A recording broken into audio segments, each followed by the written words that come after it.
நாம் என்ன ஜாதிக்கு பிறந்தோம் என்பது முக்கியமல்ல, என்ன சாதிக்க பிறந்தோம் என்பதுதான் முக்கியம். நான் இளமையில் நான் பசி எப்படி தாங்கினேன் தெரியுமா? பட்டினி கிடந்து. ரூட்ஸ் கம்பெனியுடைய ஓல் டைம் டைரக்டராகவும், சச்சிதானந்தா ஜோதிநிகேதனுடைய செக்ரட்டரியாகவும், தன்னம்பிக்கை அறக்கட்டளை போன்ற பல்வேறு பொது சேவை செய்யக்கூடிய நிறுவனங்கள்லாம் நடத்திட்டு இருக்கீங்க. லட்சியம் இல்லாத வாழ்க்கை துடுப்பில்லாத படகை போன்றது. விடியும் என்று விண்ணை நம்புகிற நீ ஏன் முடியும் என்று உன்னை நம்புவதில்லை? வெற்றி என்பது தானாக வருவதில்லை, அது தானமாகவும் கொடுக்கப்படுவதில்லை. அது வியர்வை துளிகளின் விளைச்சல்.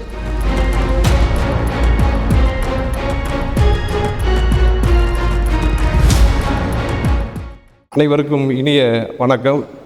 நம்முடைய ஒரு மாமனிதர் லட்சியவாதிகளை உருவாக்குவதே தனது லட்சியம் என்று பறைசாற்றி இன்று பல லட்சியவாதிகளை உருவாக்கிய டாக்டர் கவிஞர் கவிதாசன் அவர்கள் நம்மிடையே கலந்து கொண்டுள்ளார். அவர்களை நேரு கல்வி குழுமத்தின் சார்பாக வருக வருக என்று வரவேற்கிறோம். சார் வணக்கம். வணக்கம், வாழ்க வளமுடன். நன்றி சார். எவ்வளவோ பணிக்கிடையில் இன்றைக்கி இந்த உங்களுடைய கருத்து பரிமாற்றத்துக்கு வந்ததுக்கு நன்றி. கேஜி சாவடி, கந்தேகவுண்டன் சாவடியிலிருந்து லட்சிய விதையை இன்று பிரபஞ்சம் முழுவதும் ஒரு விருட்சமாக உருவாக்குவதற்கு பாடுபட்டு கொண்டிருக்கிறீர்கள். உங்களுடைய பள்ளி பருவம் மற்றும் கல்லூரி பருவத்தை பற்றி சில வார்த்தைகள் சொன்னால் இளைஞர்களுக்கு நன்றாக இருக்கும் சார். ரொம்ப நன்றிங்க. சாதாரண மனிதனை சாதனையாளன் ஆக்கக்கூடியது அவனுடைய முயற்சியும் அறிவும் தான். பிறக்கிற பொழுதே யாரும் சாதனையாளனாக பிறப்பதில்லை. பில்கேட்ஸ் சொன்னார், if you born with fame it is only an accident. If you die with fame it is ஒரு அச்சீவ்மெண்ட் என்று சொன்னார். அதாவது பிறக்கும் பொழுதே நீ புகழோடு பிறந்தால் அது ஒரு விபத்து. சாதாரண நிலையில் பிறந்து நீ புகழோடு இறந்தால்தான் அது உன்னுடைய சாதனை என்று சொல்லுகிறார். வள்ளுவர் கூட சொல்லுகிறார், தோன்றி புகழோடு தோன்றுக அக்குதலார் தோன்றி தோன்றாமை நன்று என்று. எங்கள் சச்சிதானந்த பள்ளியில் 7ஆம் வகுப்பு படிக்கக்கூடிய மாணவி 5 ஆண்டுகளுக்கு முன்னால் ஒன்றை சொன்னார். பிறந்ததும் கிடைப்பது தாலாட்டு, இறந்ததும் நடப்பது நீராட்டு, இடையில் நீ வாங்க வேண்டும் பாராட்டு. அப்படிப்பட்ட வாழ்க்கையை அமைத்துக் கொள்கிற பயணத்தை பற்றி கேட்டீர்கள். நான் இங்கே மதுக்கரைக்கு அருகே உள்ள கந்தேகவுண்டன் சாவடியில் தான் ஒரு ஏழை விவசாய குடும்பத்தில் நான் பிறந்தவன். என்னுடைய பெற்றோர்கள் எல்லாம் பெரிய படிப்பாளிகள் அல்ல. நான் தான் முதல் தலைமுறை பட்டதாரி. எங்கள் ஊரிலிருந்து ஏறக்குறைய நான் தான் முதல் தலைமுறையாக படிப்பதற்கு வந்தேன். ஆகவே இளமை பருவத்தில் நான் நிறைய துன்பங்களை கஷ்டங்களை அனுபவித்திருக்கிறேன். நான் பெற்றோர்கள் என்னை கஷ்டப்பட்டு படிக்க வைத்தார்கள், நான் இஷ்டப்பட்டு படித்தேன். நான் இளமையில் நான் பசியை எப்படி தாங்கினேன் தெரியுமா? பட்டினி கிடந்து. நான் மழையை எப்படி தாங்கினேன் தெரியுமா? நனைந்து தொலைந்து. நான் வெயிலை எப்படி தாங்கினேன் தெரியுமா? காய்ந்து தீய்ந்து. அப்படிப்பட்ட பிறகுதான் நான் ஒரு வரியை எழுதினேன், பிறப்பு தரித்திரமாக இருந்தாலும் இறப்பு சரித்திரமாக இருக்க வேண்டும் என்று. நாம் என்ன ஜாதிக்கு பிறந்தோம் என்பது முக்கியமல்ல, என்ன சாதிக்க பிறந்தோம் என்பதுதான் முக்கியம். ஆக அதுதான் என்னுடைய முயற்சியாக இருந்தது. நான் முறையாக பள்ளியில் சேர்ந்தேன் என்று சொன்னால் 4ஆம் வகுப்பில் தான் சேர்ந்தேன். அதற்கு முன்பாக எங்களுடைய குடும்பம் இங்கே இருந்து காக்கா சாவடியிலிருந்து அட்டப்பாடிக்கு அவர்கள் குடியேறி சென்றார்கள். எங்களுடைய அப்பா அவர்கள் அந்த காலகட்டத்தில் இங்கே வறுமையாக இருந்தது, நீர் வசதி இல்லை. அதனால் அங்கே சென்று அங்கே 4வது வரை ஒரு தனி பள்ளிக்கூடத்தில், திண்ணை பள்ளிக்கூடத்தில் ஒரு சுப்பிரமணியம் என்பவர் தான் சொல்லிக் கொடுத்தார். அவர் கடைசி காலத்தில் நான் அவர் எங்கேயும் தேடி கண்டுபிடித்து அவர் இறுதிக்காலம் வரை மாதந்தோறும் நான் அவருக்கு என்னுடைய காணிக்கையாக பென்ஷன் தொகை அனுப்பி கொண்டிருந்தேன். ஏனென்றால் நான் சிகரம் தொடுவதற்கு அவர்தான் அகரம் கொடுத்தார். அதற்கு பிறகு என்னுடைய மூத்த சகோதரி அவர்கள் வீட்டில் தாராபுரம் அருகே ஒரு ஆண்டு படித்தேன். அதற்கு பிறகு 5ஆம் வகுப்பிலிருந்து நீங்கள் அடிக்கடி செல்லக்கூடிய உச்சையனூரில் இருக்கக்கூடிய அந்த பள்ளியில் 5ஆம் வகுப்பு படித்தேன், ஆரம்ப பள்ளியில். 6ஆம் வகுப்பிலிருந்து சின்ன தடாகம் அரசு உயர்நிலையில் பள்ளியில் படித்து அதற்கு பிறகு +1 +2 மேல்நிலை கல்வியை ராமகிருஷ்ணா வித்யாலயத்தில் இருக்கக்கூடிய சிவானந்தா மேல்நிலை பள்ளியில் படித்து அதற்கு பிறகு கோவை அரசு கலைக் கல்லூரியில் படித்து என்னுடைய முதுகலை பட்டத்தை பூசாக்கோ கலை அறிவியல் கல்லூரியில் படித்து சட்டப்படிப்பை சட்டக்கல்லூரியில் படித்து என்னுடைய முனைவர் பட்டத்தை பாரதியார் பல்கலைக்கழகத்தில் படித்து அண்ணாமலை பல்கலைக்கழகம், அப்புறம் சென்னை பல்கலைக்கழகம் என்று பல நிலைகளில் நான் படித்து கொண்டிருக்கிறேன். இப்பொழுது படித்து கொண்டிருக்கிறேன். அரசு கலைக் கல்லூரியில் படிக்கிற பொழுதுதான் உங்களை சந்திக்கிற வாய்ப்பு எனக்கு கிடைத்தது. அப்பொழுதுதான் ஒரு கவிதை எழுதினேன், உப்பில்லாமல் கூட உயிர் வாழலாம், ஆனால் நல்ல நட்பு இல்லாமல் உயிர் வாழ முடியாது என்று. நல்ல நட்பு என்னென்று கேட்டால், கண்ணீரை துடைப்பவன் அல்ல நல்ல நண்பன், கண்ணீரே வராமல் தடுப்பவன் தான் நல்ல நண்பன். ஏனென்று கேட்டால், காதல் என்பது நேசிப்பது, அறிவு என்பது வாசிப்பது, குடும்பம் என்பது யோசிப்பது, ஆனால் நட்பு மட்டுமே சுவாசிப்பது. ஏனென்றால் நட்பு என்பது நடிப்பல்ல, அது இதய துடிப்பு என்று நான் எழுதினேன். ஆக அரசு கலைக் கல்லூரி 1982, நீங்கள் 83 சேர்ந்தீர்கள் என்று நினைக்கிறேன். அதில் இருந்து நம்முடைய பயணம், நட்பு பயணம் தொடர்ந்து கொண்டே இருக்கிறது. ஆக அந்த நட்புக்கு இலக்கணமாக நீங்கள் என்னை இன்று அழைத்திருக்கிறீர்கள். என்னை விளக்கங்கள் தெரிந்தவரை என்னிடம் கேட்கிறீர்கள். ஆசிரியரே மாணவரை பார்த்து கேள்வி கேட்பதைப் போல இருக்கிறது. ஒரு நல்ல நண்பன் கிடைத்தது நான் மற்றற்ற மகிழ்ச்சி அடைகின்றேன். கல்லூரியிலையும் சரி, பள்ளியிலையும் சரி சார், இன்றைக்கு இளைஞர்கள்லாம் வந்து தடமாறாமல் நடப்பவன் மனிதன், தடம் பதித்து நடப்பவன் மாமனிதன் என்று சொல்லி இன்று நீங்கள் ஒரு மாமனிதனாக இருக்கிறீர்கள். அதே போல் மாணவர்கள் பல்வேறு நிலைகளில் ஏதாவது ஒரு போதையிலையோ இல்லை ஒரு அடிக்ட் ஆகிட்டு இப்போ செல்ஃபோன்லேயோ மூழ்கி அதில் தன்னை வாழ்க்கையை தொலைச்சிட்டு இருக்காங்க. அவங்களுக்கு உங்களுடைய கருத்து தெரிவிக்கலாம் சார். மாணவர்கள், இளைஞர்கள் அவர்கள் ஏன் அப்படி இருக்கிறார்கள் என்று கேட்டால் அவர்களுக்கு வழிகாட்டிகள் இல்லை. நாம் அரசு கலைக் கல்லூரியில் படிக்கும்போது உங்களுக்கு தெரியும், கோவை அரசு கலைக் கல்லூரி இலாசே கந்தசாமி, பேராசிரியர் இலாசே கந்தசாமி என்பவர் தன்னம்பிக்கை என்ற இதழை நடத்தி கொண்டிருந்தார். கோவை வேளாண்மை பல்கலைக்கழகத்தில் அவர் பேராசிரியர் இருந்தார். அவர்தான் இறையன்பு ஐஏஎஸ் அவர்களுக்கும் பேராசிரியராக இருந்தார். அவரை நாம் ஒரு முறை அரசு கலைக் கல்லூரிக்கு அழைத்து கொண்டு வந்தோம். விழாவுக்கு வருகிற போது அவர் பேசினார். இளைஞர்கள் எல்லாம் வழிகாட்டிகள் இல்லாமல் அங்கு இங்கு சுற்றி கொண்டிருக்கிறார்கள், அது எப்பொழுதும் சுற்றி கொண்டுதான் இருக்கிறார்கள் என்று பேசினார். அப்பொழுது நான் அவரிடம் ஒரு கேள்வி கேட்டேன். நீங்கள் எல்லாம் வழிகாட்டுவீர்கள் என்று காத்து கிடந்து எங்களை எல்லாம் கரையால் அடிக்க தொடங்கிவிட்டது. நீங்கள் யாரும் வழிகாட்டவில்லை, நாங்களே வழியை தேடி புறப்பட போகிறோம். வாஸ்கோட காமாவிற்கு வழிகாட்டியது யார் என்று கேட்டேன். ஆக இளைஞர்களை குறை சொல்லாமல் அவர்களுக்கு வழிகாட்டுகிற வேலையை பெற்றோர்கள் செய்ய வேண்டும். இப்பொழுதெல்லாம் முதலில் பெற்றோர்கள் அந்த வேலையை செய்து வந்தார். கூட்டு குடும்பமாக இருந்தது. ஆசிரியர்கள் அந்த வேலையை செய்து வந்தார்கள்.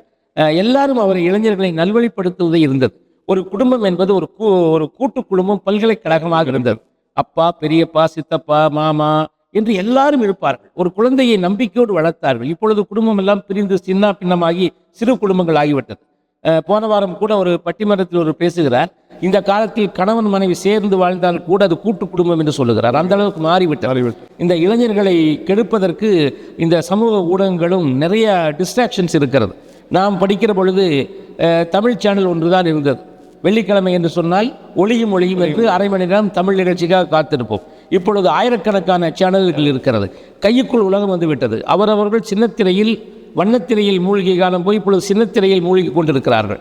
அப்படி இளைஞர்களுக்கு ஒரு லட்சியத்தை கொடுக்க வேண்டும். அதுதான் சொல்கிறேன். லட்சியத்தை உண்டாக்கிவிட்டால் அவன் போய்கொண்டே இருப்பான். ஏனென்றால் லட்சியம் இல்லாத வாழ்க்கை துடுப்பில்லாத படகை போன்றது. அது காற்றுக்கு அசையலாம், ஆனால் கரையை சென்று சேரக்கூடாது. நான் சந்திக்கிற இளைஞர்களெல்லாம் சொல்வது 5C அவர்களுக்கு கொடுங்கள். 5C கொடுத்தா அவர்கள் 7C கடக்கலாம். இதை நம்ம சொல்லணும். 5C என்ன சார் அப்படின்னா, கேரக்டர், 2வது கரேஜ், 3வது காம்பிடென்சி, 4வது கமிட்மெண்ட், 5வது கிரியேட்டிவிட்டி. இந்த 5C இளைஞர்களுக்கு சொல்லணும். ஒரு லட்சிய நெருப்பை நெஞ்சில் அவர்களுக்கு பற்ற வையுங்கள். நீ சாதாரண பிறப்பு கிடையாது, நீ சாதிக்க பிறந்திருக்கிறாய், சாதிக்க பிறந்துட்டே என்று இளைஞர்களுக்கு சொல்லுங்கள். அவர்களுக்கு வழிகாட்டிகள் இருந்தால் இன்னும் சிறப்பாக போவார்கள். இல்லாததால் தான் அவர்கள் எப்படியோ சுற்றி கொண்டிருக்கிறார்கள். அவர்களை குறை சொல்வதற்கு எனக்கு எப்பொழுதும் நான் விரும்புவதில்லை. நம்மைத்தான் குறை சொல்ல வேண்டும். நமக்கு வழிகாட்டிகள் இருந்ததால் நாம் இப்படி வந்தோம். அவர்களுக்கு சரியான வழிகாட்டிகளாக நாம் இல்லை. அவர்கள் கம்ப்யூட்டர் யுகம் வந்த பிறகு கம்ப்யூட்டர் தெரியாதவன், அறிவில்லாதவன் அவர்கள் நினைத்துக் கொண்டிருக்கிறார்கள். புதியவருடைய அணுகுமுறையை அவர்கள் கேட்க வேண்டும். பிரியாணி வேண்டும் என்று சொன்னால் 2 மணி நேரத்தில் உங்களுக்கு கிடைக்கும். பழைய சோறு வேண்டும் என்றால் 2 நாள் காத்திருக்க வேண்டும். ஆகவே அந்த பழமையோடு நாம் போக வேண்டும். இன்னும் இன்றைய இளைஞர்களுக்கு நான் என்ன சொல்கிறேன் என்று கேட்டால், ஒரு மரத்தை பார்க்கிறோம்.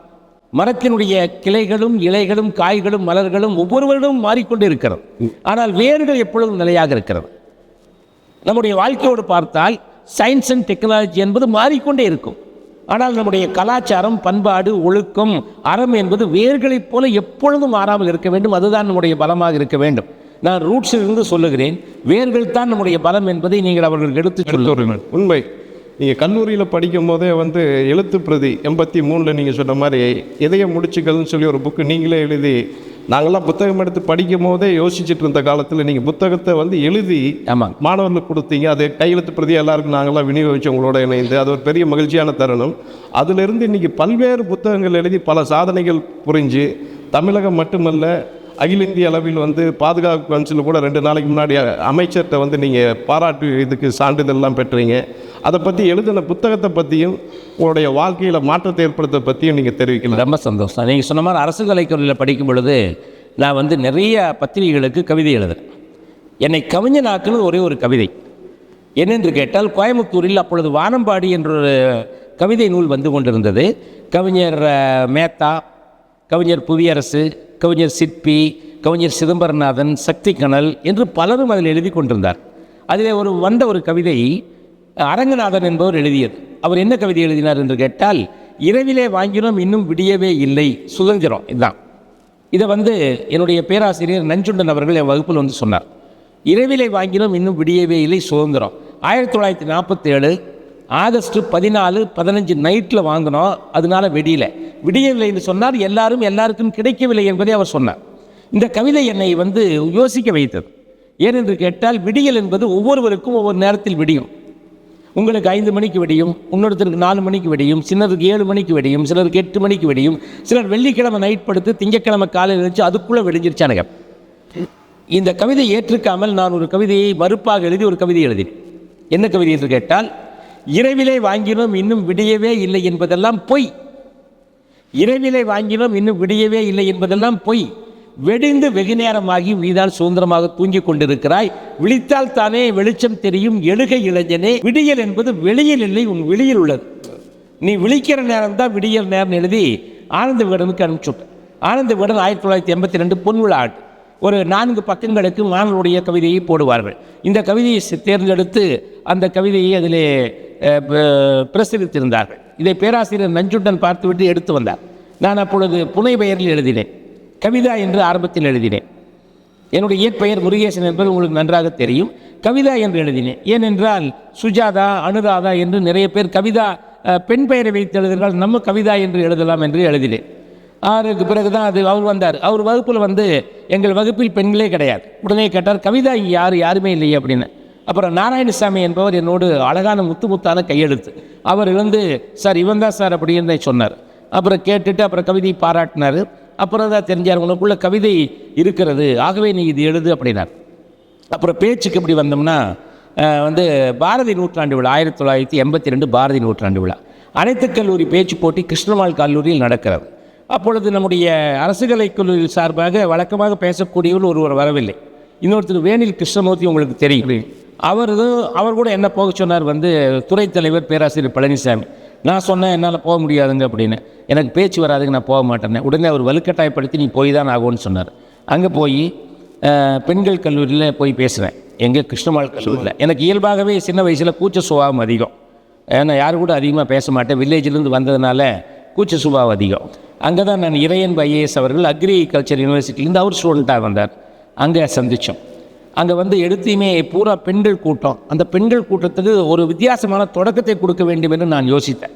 ஏன்னா மேடையில் வீசிய மெல்லிய பூங்காற்று என்று பேச்சுக்கலையை பற்றி நம்முடைய முத்தமிழறிஞர் கலைஞர் அவர்கள் ஒரு புத்தகம் எழுதியிருந்தார். அந்த புத்தகத்தை அப்பொழுது நான் வாசித்திருந்தேன். அதில் அவர் சொல்லுகிறார், மேடை ஏறியதும் 30 செகண்டுக்குள் ஆடியன்ஸை உங்களால் கவர முடியவில்லை என்றால் 300 மணி நேரம் பேசினாலும் அந்த ஆடியன்ஸை உங்களால் ஈர்க்க முடியாது என்று எழுதியிருக்கார். அது எனக்கு உள்ளே போனது. எடுத்ததிலேயே 30 செகண்டுக்குள்ளாக ஆடியன்ஸை நாம் ஈர்க்க வேண்டும், அப்படி பேச வேண்டும் என்று முதலாக அந்த கல்லூரியில் சொன்னேன். என்ன சொன்னேன் என்று கேட்டால், பூரா இளம் பெண்களை பார்த்துவிட்டு விழாக்காலத்து நிலாக்களுக்கு ஒரு குட்டி நட்சத்திரம் குனிந்து வணக்கம் செலுத்துகிறது என்று சொன்னேன். எல்லாம் கைதட்ட ஆரம்பித்தாங்க. அரங்கமே அதிர்ந்தது. இந்த மாதிரியான கவிதைத்துவத்தை அவங்க கேட்கவில்லையா என்று தெரியாது. அப்பொழுது தொடர்ந்து நான் பேசுவதற்கெல்லாம் கைதட்டி கொண்டே இருந்தார். அந்த முதல் பேச்சு போட்டி, அதாவது கன்னி முயற்சி, அதிலேயே முதல் பரிசு பெற்றேன். அப்போ பேச்சு உலகத்துக்கு வந்துட்டேன், கவிதை உலகத்துக்கு வந்துட்டேன், அப்போ எழுத்துலகத்துக்கு வந்துட்டேன். அப்படியே எனக்குள் இருப்பதெல்லாம் அப்படியே இருந்தது. என்னை நான் கண்டெடுப்பதற்கு காரணமாக இருந்தது அரசு கலைக் கல்லூரியும் அங்கே இருக்கக்கூடிய மரங்களும் மலர் விடாத செடிகளும் உங்களைப் போல நல்ல நண்பர்களுக்குத்தான் எனக்கு ஒரு எப்படி ஹெலிகாப்டர் அண்ட் அல்லது நம்ம சொல்கிறோம் விமானம், அது ஓடுகளத்தில் ஓடி டேக்கப் ஆகிறது. அது அரசு கலைக் கல்லூரி தான் என்னுடைய ஓடுகளமாக நான் என்னுடைய டேக்கப் செய்வதற்கு அது காரணமாக இருந்தது. நீங்கள் சொன்னது ரொம்ப சிறப்பு சார், அதுதான் உண்மை. ஏன்னா நான் கூடயே பயணமானதுனால அக்ரிகல்ச்சர் யூனிவர்சிட்டியில் நம்ம ஒரு பட்டிமன்றத்துக்கு நம்ம போகிறோம், நீங்கள் தலைமையேற்று நடத்துகிறீங்க. அப்போ அங்கே இருக்கிற துணைவேந்தரும் முதல்வரும் உங்கள்கிட்ட கேட்குறாங்க, இன்ஸ்டண்ட்டாக ஒரு கவிதை எழுதுமான ஒரு மாணவர் கேள்வி கேட்டோன்னு நெற்றி உயரம் நெல் நான் சொல்கிறேன் செலிவர் ஒரு ஆராய்ச்சி பண்ணி அது இன்றைக்கி ஆராய்ச்சி நடந்து அதை பற்றி நீங்கள் சொல்லலாம் சார். எல்லாரும் கவிஞர்கள் புதுமையாக சிந்திக்கணும். இதை கொஞ்சம் நான் அப்துல் கலாமோட சொல்கிறேன். அப்துல் கலாம்னாலும் 2014 இங்கே சேலத்தில் பேசுகிறோம். 2014 என்ன அப்படின்னா விவேகானந்தருடைய 150வது ஆண்டு விழா. நானும் கலாம் 2 பேர் தான் பேசுகிறோம், வேறு யாரும் இல்லை. ஏறக்குறைய ராமகிருஷ்ணா மிஷன் சுவாமிஜி அபிராமானந்தா அவர் ஏற்பாடு செய்திருந்தால் கூட்டம் ஏறக்குறைய 1,00,000 மாணவர்கள் திரண்டு இருக்கிறார்கள் சேலம் ஜெயராம் கல்லூரியில். நான் மேடையில் பேசுகிறேன். கலாம் மேடையில் இருக்கும் பொழுதே என்ன சொன்னேன்னா, உலகத்திலேயே அதிகமான சிந்தனைவாதிகள் நம்ம தான், வேறு யாரும் இல்லை. குறிப்பாக ஆம்ஸ்ட்ராங் ஆல்வின் நிலவுக்கு போகிறதுக்கு முன்னால் நிலவுக்கு போகலாம் என்ற சிந்தனையை உலகத்துக்கு கொடுத்தது மகாகவி பாரதியார். அந்த காலத்தில் நிலவை பற்றி நம்முடைய முன்னோர்கள் என்ன யோசித்து கொண்டிருந்தாங்கன்னா, குழந்தைகளுக்கு நிலாவை பார்த்து சோறூட்டி கொண்டிருந்தார்கள்.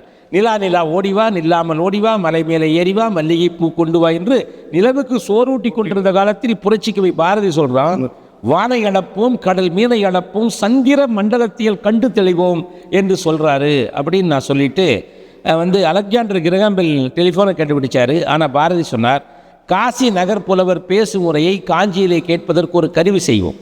தமிழர்களுடைய விஞ்ஞான சிந்தனைகள் அளப்பரியது, கிரியேட்டிவிட்டி இவர்களுக்கு தான் நன்றாக இருக்குதுன்னு சொல்லிவிட்டு இப்பொழுதெல்லாம் கம்ப்யூட்டரில் வாய்ஸ் ஆப்ரேட்டட் பாஸ்வேர்டு இருக்குது. நான் எடுத்து ஓகே கூகுள் கால் முன்னேற்ற முரளிதரன் என்று சொன்னால் உங்களை அழைக்கலாம். ஆனால் அந்த 40-50 ஆண்டுகளுக்கு முன்னாள் முதலமைச்சர் மாண்புமிகு எம்ஜி ராமச்சந்திரன் நடித்த படம் ஒன்று, அலிபாபாவும் 40 திருடர்கள் என்ற படம். அந்த படத்தில் திருடர்கள்லாம் போய் திருடிவிட்டு ஒரு குகைக்குள் போய் அந்த குகை கதவை திறக்க வேண்டும். குகைக்கு ஒரு கதவு, அந்த பாறையான கதவு, அதை சொல்கிறாங்க அண்டாக்கா கசம் அபூக்கா நிசம் திறந்துடு சேசை என்றால் கதவு திறந்து விடும். உள்ளே போய் பாஸ்வேர்டை மறந்து விடுவார்கள். அப்போது ஒலியின் மூலமாக ஒரு கதவை திறக்கக்கூடிய பாஸ்வேர்டை பற்றி சிந்தித்திருக்கிறார்கள் என்றெல்லாம் பேசிவிட்டு அப்துல் கலாம் மேடையிலே அருகில் அமர்ந்தேன். அது இன்றும் என்னுடைய மனதில் பசுமையாக இருக்கிறது. உடனே கலாம் அவர்கள் என்னிடம் கேட்டார், நீங்கள் ஒரு கவிஞர் தானே, இது மாதிரி புதுமையாக ஏதாவது சொல்லுங்க அப்படின்னு. அவர் காதுக்குள்ளே சொன்னேன், ஐயா நான் ஏற்கனவே முன்னாலேயே வேளாண்மை பல்கலைக்கழகத்தில் சொல்லியிருக்கிறேன் அப்படின்னு அவர் காதுக்குள்ளே சொன்னது மேடையில் போய் சொல்லுங்கனார். நான் மேடையில் போய் சொன்னேன். என்ன சொன்னேன்னா, நெல் மரம் வேண்டும். நெல்லை பயிராக பார்க்குறோம், நான் நெல் மரமாக பார்க்குறேன். நெல் மரம் வேண்டும், நெத்தி உயரம் வளர வேண்டும், 10 அடிகள் பரவ வேண்டும், பல கிளைகள் அதில் வேண்டும், அனுதினமும் அறுவடை நிகழ வேண்டும், என்றாலும் அடிமரம் அப்படியே இருக்க வேண்டும் என்று சொன்னேன். அரங்கமே அதிர்ந்த கைதட்டுச்சு. ஏன் அப்படின்னா, உங்களுடைய மனசில் நெல் மரம் சாத்தியம். இப்போ பெரிய ஆலமரத்தை போன்சாய் மரம் பண்ணியிருக்கோம், முருங்கை மரத்தை முருங்கை செடி பண்ணியிருக்கோம். பயோடெக்னாலஜி நானோ டெக்னாலஜி மூலமாக செல்ஸ் எல்லாம் மாற்றி நிச்சயமாக பண்ண முடியும். முடியாது கிடையாது. முடியாது என்பது முயலாதது மட்டும்தான். நான் முடியாது என்பதை இங்கே ஒருவன் செய்து கொண்டிருக்கிறான். முயலும் வெல்லும், ஆமையும் வெல்லும், முயலாமை தான் வெல்லாது. உடனே போய் சொல்லி உடனே எழுதி கொடுக்க சொல்லி கலாம் அவர் பேசும்போது சொன்னார், நண்பர் கவிதாசன், நண்பர் தான் சொல்லுவார், அவர் கவிதாசன் என்று சொல்லாமல் கவிதை தாசன் என்று என்னை பெருமையாக சொல்லுவார். சொல்லிவிட்டு இந்த மாதிரி கொடுத்துருக்கிறாரு, இது இந்தியன் அக்ரிகல்ச்சர் ரிசர்ச்சில் கொண்டு போய் ஐகேர் என்று சொல்லுகிறார், Indian council for agriculture research, அதில் கொண்டு போய் ஆராய்ச்சி பண்ணி அதை கொண்டு வரோம் என்று வாங்கி கொண்டிருந்தார். நீங்கள் நினச்சி பாருங்கள், ஒரு 10 நெல் மரம் வந்தால் நீங்கள் வீட்டில் வச்சுக்குவீங்க. நெல் மரம் என்று சொன்னால் நெல் மணிகளைப் போல இருக்க வேண்டும் என்று நீங்கள் நினைக்கக்கூடாது. அது ஒரு பூசணிக்காய் மாதிரி இருக்கலாம், சொரக்காய் மாதிரி இருக்கலாம். அதுவே காய்ச்சி அதை எடுத்து அந்த விதையாக நம்ம சாப்பிடலாம், வேறு ஒன்றுமே இல்லை. அந்த நெல்லில் அரிசியில் கார்போஹைட்ரேட் இருக்குது, புரோட்டீன் இருக்குது. இது கலந்து வர்ற மாதிரி நீங்கள் செஞ்சீங்கன்னா சாப்பிடலாம். ஆராய்ச்சி நடக்கலாம். முடியாது என்பதில் கிடையாது. இந்த மொபைல் ஃபோன் வரும் என்று நீங்கள் ஒரு 50 வருஷத்துக்கு முன்னால் யோசித்திருப்பீர்களா? ஆனால் சிசிடிவியை பற்றி தமிழ் சினிமையாக யோசிச்சிருக்கிறோம். சரி, விட்டலாச்சாரியுடைய படங்களில் போய் பார்த்து மாயக்கண்ணாடியை முரளிதரன் எங்கே இருக்கிறார் என்று கேட்டால் அது காட்டும். நீங்கள் கல்லூரிக்கு சென்று கொண்டிருப்பதை இது காட்டும். கவிதாசன் எங்கே இருக்கிறார் ஞாயிற்றுக்கிழமை என்று சொன்னால் அவர் வாரத்தில் முதல் நாள் விவசாயி என்பதை இது காட்டும். அதைத்தான் இப்போ சிசிடிவி நாம் செய்கிறோம். நம்முடைய இந்தியர்களுக்கு சிந்தனைகள் வரும், அந்த சிந்தனையை பிடித்து கொண்டு அவர் ஓட மாட்டார், அப்படியே தூக்கி போட்டு விடுவார். இதில் எனக்கு ரொம்ப வருத்தம் இருக்கிறது. இளைய வயதில், சின்ன வயதில் நாம் ரயிலிலே போகிற போது, பேருந்திலே போகிற போது மரங்களும் கட்டிடங்களும் பின்னாலே ஓடும். அந்த அனுபவம் உங்களுக்கு ஏற்பட்டிருக்கிறதா? ஏற்பட்டிருக்கும். இதே அனுபவம் தான் ஐன்ஸ்டீனுக்கு ஏற்பட்டது, விஞ்ஞானிக்கு. அவன் அதை கண்டுபிடித்து பிடித்து கொண்டு ஓடி தியரி ஆஃப் ரிலேட்டிவிட்டி கண்டுபிடித்து நோபல் பரிசு வாங்கிவிட்டார். ஒரு நாளைக்கு 1,00,000 சிந்தனைகள் வரும். ஒரே ஒரு சிந்தனையை பிடித்து கொண்டதில் நில்லுங்கள். 5 ஆண்டுகளுக்கு பிறகு, 10 ஆண்டுகளுக்கு பிறகு, 20 ஆண்டுகளுக்கு பிறகு உங்களுடைய வாழ்க்கை எப்படி இருக்க வேண்டும் யோசியுங்கள். உண்டு கழித்து ஊர்க்கதை பேசி துண்டு விரித்து தூங்க போறையா, நல்லதோர் வேலை செய்து அதை நலங்கிட புழுதியில் எரிகலாமோ சொல்லடி சிவசக்தி என்னை சுடர்மிகும் அறிவுடன் படைத்து விட்டாய், இந்த மாநிலம் பயனுள்ள நான் வாழ வேண்டும் என்று நீங்கள் நினைக்கப் போகிறீர்களா? நீங்கள் தான் உங்களை பற்றி யோசிக்க வேண்டும். ஒரு கவிதையில் குறிப்பிட்டேன், உள்ளிருந்து உடைத்தால் ஜனனம், வெளியிலிருந்து உடைத்தால் மரணம். ஒரு கோழி முட்டை இருக்கிறது, உள்ளே இருந்து உடைத்துக் கொண்டு வெளியே வந்தால் குஞ்சு வெளியே வருகிறது. வெளியிலிருந்து யாராவது உடைச்சா ஆம்லெட் போடல, ஆப்பாயில் போடல, உன்னை உடை. சாக வரைக்கும் சாதாரண மனிதனா வாழ்றதா சாதனை மனிதனா வாழ்றதா என்று சொல்லுங்கள். ஓடிக்கொண்டே இருங்கள். நகர்ந்து கொண்டிருந்தால் தான் நதி அழகாக இருக்கிறது, வளர்ந்து கொண்டிருந்தால் தான் செடி அழகாக இருக்கிறது. அதுபோல முயன்று கொண்டு முன்னேறி கொண்டிருந்தால் தான் மனிதனால் அழகாக இருக்க முடியும். மூச்சு விட ஒன்றெல்லாம் மனிதன், முயற்சி செய்பவனே மனிதன். படுத்து கிடக்கிற சோம்பேறிக்கு பகல் கூட இரவுதான். எழுந்து நடப்பவனுக்கு திரும்பும் திசையெல்லாம் கிழக்குத்தான். உயரம் என்றால் எவரெஸ்ட், உயர வேண்டும் என்றால் நெவர் ரெஸ்ட் என்று ஓடிக்கொண்டிருந்தால் உங்களால் சாதிக்க முடியும். ஒரு 1000 நாட்கள் நீங்கள் கடுமையாக உழைத்தால் நீங்கள் சாதனை சிகரத்தில் வெற்றி கொடி நாட்ட முடியும். வெற்றி என்பது தானாக வருவதில்லை, அது தானமாகவும் கொடுக்கப்படுவதில்லை. அது வியர்வை துளிகளின் விளைச்சல். அதே போல தான் சார், கற்கை நன்று பிச்சை போயிடும் கற்கை நன்று என்று சொல்வதைப் போல கல்லூரி காலத்திலும் சரி பள்ளி காலத்திலிருந்து படிப்புக்கு முக்கியத்துவத்தை கொடுத்து இன்னைக்கு பல்வேறு நிலைகளை பல பட்டங்கள் பெற்று தன்னுடைய நிலையை சாதாரண ஒரு விவசாய குடும்பத்திலிருந்து உயர்த்தி இன்று ரூட்ஸ் கம்பெனியுடைய ஓல் டைம் டைரக்டராகவும் சச்சிதானந்தா ஜோதினிகேதனுடைய செக்ரட்டரியாகவும் பல்வேறு பொறுப்புகளை எடுத்து, அது மட்டுமல்லாமல் தன்னம்பிக்கை அறக்கட்டளை போன்ற பல்வேறு பொது சேவை செய்யக்கூடிய நிறுவனங்களாக நடத்திட்டு இருக்கீங்க. காலத்தை எப்படி நீங்க வளர்த்துக்கிட்டு ஒவ்வொரு நாளும் ஒர்க் பண்ணிட்டு இருக்கீங்கிறதையும் திட்டமிடலை பத்தி நீங்க சொல்லலாம். ரொம்ப சந்தோஷம். திட்டமிடுவதில் தோற்று போவது என்பது தோற்று போவதற்கு திட்டமாகும். நான் கோவையில் உள்ள புகழ்பெற்ற ரூட்ஸ் நிறுவனத்தில் நான் ஒரு 30 ஆண்டுகளுக்கு முன்னாக மனிதவளத்துறையினுடைய மேனேஜராக சேர் 20 ஆண்டுகளுக்கு முன்னால் என்னை இந்த துறையினுடைய இயக்குநராக்கி போர்ட் ஆஃப் டைரக்டரில் என்னுடைய சேர்மன் திரு கே ராமசாமி அவர்கள் என்னை பெருமைப்படுத்தி இருக்கிறார். எனக்கு அந்த வாய்ப்பை கொடுத்திருக்கிறார். கம்பனுக்கு கிடைத்த சடையப்ப வள்ளலை போல அவர்தான் என்னை உச்சிக்கு கொண்டு செல்கிற உந்து சக்தியாக விளங்குகிறார். ஆக பல நிலைகளில் உங்களால் செயல்பட முடியும் என்பது தான் காரணம். ஏற்கனவே 5C சொன்ன பாருங்க: character, courage, competency, commitment and creativity. இதில் டைம் மேனேஜ்மெண்ட் ரொம்ப முக்கியம். எல்லாத்துக்கும் 24 மணி நேரம் தான். உங்களுக்கு எனக்கு 24 மணி தான், எனக்கும் தான், நம்முடைய பிரதமர் மோடிக்கும் சரி, ட்ரம்ப்புக்கும் சரி, எல்லாத்துக்கும் 24 மணி நேரம் தான். இந்த 24 மணி நேரத்தை நீங்கள் எப்படி செலவு செய்கிறீங்க, அதுதான் முக்கியம். ஏன்னா சொல்கிற டைம் இஸ் கோல்டுங்கிறோம், டைம் இஸ் மணிங்கிறோம். இது ரெண்டையும் நம்ம ஒத்துக்கூடாது. நம்ம இலாசே கந்தசாமியை அக்ரிகல்ச்சர் யூனிவர்சிட்டியில் சென்று பார்க்கும்போது 1982 நான் பார்த்தேன். அவர் டேபிள் மேல் எழுதி வச்சிருந்தார், டைம் இஸ் லைஃப் என்று. நேரம் என்பது வாழ்க்கை. உண்மை. நேற்று என்பது உடைந்த பானை, நாளை என்பது மதில் மேல் பூனை, இன்று என்பது உன் கையில் உள்ள வீணை. இதை உணர்ந்து கொண்டால் தொட்டிலாம் வானை. இந்த டைம் மேனேஜ்மெண்ட் நான் ABCDE ஃபாலோ பண்ணுறேன். ABCDE. ஏ என்று சொன்னால் அட்டெண்ட் இமீடியட்லி, உடனே அட்டென்ட் பண்ணுங்க. எதை அட்டென்ட் பண்ணணும்? Call from boss and spouse, அவர்கள் தான் நம்ம இயக்கி கொண்டிருக்கிறார்கள். 2வது B, பிஃபோர் ஈவினிங், சாயந்தரத்துக்குள்ள இந்த வேலையை முடித்து விட்டு தான் போக வேண்டும். சாக்குப்போக்கு சொல்லக்கூடாது. சரித்திரம் படைக்க வேண்டும் என்றால் ஒருபோதும் சாக்குப்போக்கு சொல்லக்கூடாது. அந்த கம்பராமாயணத்தில் ஒரு காட்சி வரும். எல்லாரும் போய் வில்லை உடைப்பாங்க. ராமர் போய் வில்லை எப்படி உடைக்கிறாரு அப்படிங்கிறத கம்பர் சொல்றாரு. என்ன சொல்றாரு? எடுத்தது கண்டார், இற்றது கேட்டார். Your boss is not worried about your efforts, they want the results. காரணங்கள் வேண்டாம், காரியம் செஞ்சு இல்லையான்னு கேட்குறோம். B என்று சொன்னால் பிஃபோர் ஈவினிங்.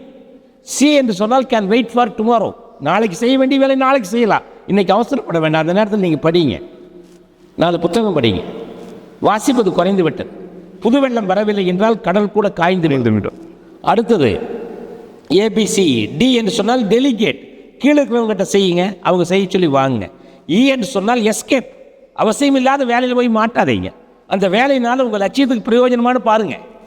சென்று கொண்டிருப்பவன் வென்று கொண்டிருக்கிறான், வெறுமனே நின்று கொண்டிருப்பவன் காலத்தை தின்று கொண்டிருக்கிறான். தள்ளி போடும் எண்ணத்தை கிள்ளி போடும். நீ தள்ளி தள்ளி போடுவது உங்களுடைய வேலைகளை என்ன, வெற்றிகளை. சிறப்பு சார். இவ்வளவு நேரம் உங்களுடைய நேரத்தை எடுத்துட்டு இளைஞர்களுக்கு வழிகாட்டுறதுக்கும் தங்களுடைய வாழ்க்கை பயணத்தை பற்றி நீங்கள் எடுத்துரைத்ததுக்கு மிகவும் மனதார நன்றி தெரிவிக்கின்றோம். நன்றி சார். நன்றி. நீங்கள் எத்தனை புத்தகம் என்று கேட்டு இது வரைக்கும் 80 புத்தகங்களுக்கு மேலாக எழுதியிருக்கிறேன். இப்போ சமீபத்தில் கோயம்புத்தூர் ராமகிருஷ்ணா கல்லூரியில் கவிதாசனுடைய படைப்புலகம் என்ற ஒரு பன்னாட்டு ஆய்வரங்கு நடந்தது. அதில் ஏறக்குறைய 301 பேர் கட்டுரையை சமர்ப்பித்து கவிதாசனை கம்பனோடு, பாரதியோடு, வள்ளுவனோடு ஒப்பிட்டு எழுதியிருக்கிறார்கள். பிரமாதமான புத்தகம் 5 தொகுதிகளாக வந்திருக்கிறது. ராமகிருஷ்ணா கலைக்கல்லூரியுடைய முதல்வர் திரு முனைவர் சிவக்குமார் அவர்களுக்கும், அதனுடைய நிர்வாக அரங்காவலர் சுந்தர் அவர்களுக்கும், தமிழ்துறை தலைவர் விஸ்வநாதன், பயணியர் கல்லூரிய முதல்வர் முருகேசன், இவங்களையெல்லாம் இணைத்து என்னுடைய நண்பர், உதவியாளர், PRO யுஎம்எஸ் உன்னால் முடியும் சரவணன் அவர்கள் தான் இதை ஒருங்கிணைத்தார்கள் என்பதை பெருமையோடு சொல்லிக் கொண்டிருக்கிறேன். ஆகவே ஒரு நல்ல வாய்ப்பாக நான் கருதுகிறேன். நேரு குடும்பத்தை நான் 40 ஆண்டுகளுக்கு மேலாக நான் அறிவேன். அவர்களோடு தெருங்கிய பழகு உண்டு. உங்களுடைய செக்ரட்டரி தேனியைப் போல சுறுசுறுப்பாக ஓடிக்கொண்டே இருப்பார். அவர் எப்பொழுதும் ஓய்வெடுத்ததை நான் பார்த்ததில்லை. எல்லாரும் நடக்கிற போது அவர் ஓடுவார், எல்லாரும் ஓடுகிற போது அவர் விரைவாக ஓடுவார். தலைவன் என்பவன் 10 பேருக்கு முன்னால் செல்பவன் அல்ல, 10 பேரை முன்னுக்கு கொண்டு வரக்கூடியவன் தான் சிறந்த தலைவனாக இருக்க முடியும். அவரையும் உங்களையும் பாராட்டி ஓய்வறியாத உழைப்பாளியாக நீங்கள் ஓடிக்கொண்டே இருக்கிறீர்கள். சுற்றி சுற்றி ஓடிக்கொண்டிருக்கிற உங்களையும் நேரு குழும நிறுவனங்களையும் எனக்கு ஒரு நல்ல வாய்ப்பை வழங்கினீர்கள். என்னை உருவாக்குவதில் முனைப்போடு இருக்கிற எங்களுடைய சேர்மன் திரு கே ராமசாமி அவர்களையும், என்னுடைய இல்லற நலன் இணை வாழ்க்கை நல்லறமாக மாற்றுகிற திருமதி கிருஷ்ணவேணி அவர்களுக்கும், என்னுடைய 2 மகன்கள் என்ஜினியர் மற்றும் டாக்டர்களுக்கும் அவர்களுடைய வளர்ச்சியும் அறம் சார்ந்த செயல்பாடுகளும் எப்பொழுதும் எனக்கு பெருமை கொடுக்கிறது என்பதை சொல்லி, நட்பு, உறவு, ஒழுக்கம், அறம், தன்னம்பிக்கை, விடாமுயற்சி, தோல்விகளில் தோன்று விடாமல் போவது, புதிய புதிய முயற்சிகள் எடுத்துக்கொண்டே இருப்பது ஆக நற்பண்புகளை வளர்த்து கொண்டால் ஒருவன் நிச்சயமாக உயரத்திற்கு வரலாம். எரிமலை வருகிறது, கைகளால் தடுக்க முடியுமா? பெருமழை வருகிறது, மேகங்களை கலைத்து விட முடியுமா? கங்கையிலும் காவிரியும் வெள்ளம் பெருக்கெடுத்து வருகிறது, வேட்டி கொண்டு தடுக்க முடியுமா? இதைத்தான் நான் குறிப்பிட்டேன். எரிமலையை கைகளினால் தடுக்க பார்த்தால் எழுந்து வரும் தீக்குழம்பு புகைந்தா போகும். பெருமழையை கைகளினால் கலைக்க பார்த்தால் பிறகென்ன கருமுகிலோ கலைந்தா போகும்.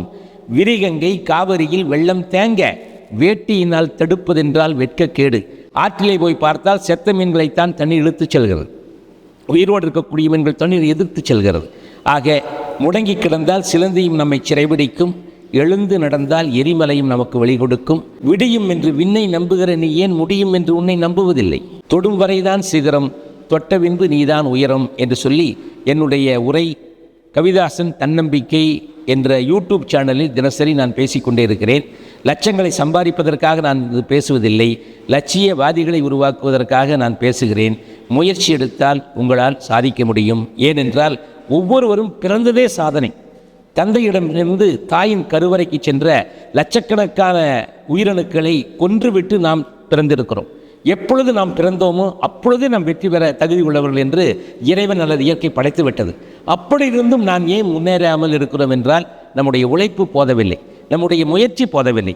ஒருவன் கடலுக்குள் மூழ்கி முத்தெடுக்காமல் வந்தால் கடலுக்குள் முத்தில்லை என்று அர்த்தம் அல்ல, அவனுடைய முயற்சிகள் போதவில்லை என்றர்த்தம்.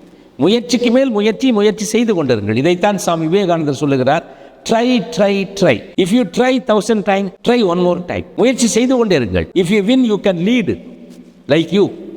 If you lose you can coach like me. வெற்றி அடைந்தால் நீங்கள் வழிநடத்தலாம், தோற்று போனால் நீங்கள் கோச் பண்ணலாம்.